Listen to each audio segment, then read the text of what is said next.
ஏராளமான நாட்டுப்புற கலைஞர்கள் அமர்ந்திருக்கும் காட்சியை பாருங்கள். காவடி, கரகாட்டம், சிலம்பாட்டம், ஒயிலாட்டம், மயிலாட்டம், நாதஸ்வர வித்வான்கள்,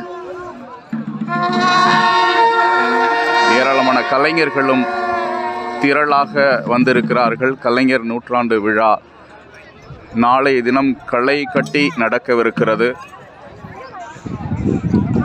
இங்கே பார்த்தீங்கன்னா நிறைய தயாரிப்பாளர்கள் இந்த பணிகளை பார்த்துட்ருக்காங்க. இதில் தயாரிப்பாளர் ராஜ்கண்ணன் நிற்கிறாங்க, ரகுபதி, தயாரிப்பாளர் ரகுபதி, சிட்டிசன் டைரக்டர் இவர்.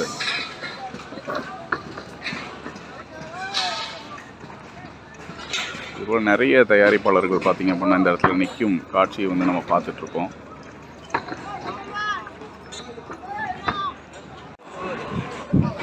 சென்னை மாநகர காவல் ஆணையர் சந்தீப் ராய் ரத்தோர் அவர்கள் இங்கே உள்ள பாதுகாப்பு நடவடிக்கைகள், ஏற்பாடுகள் குறித்து தீவிரமாக விசாரித்து வரும் காட்சியை பார்த்து கொண்டிருக்கிறோம்.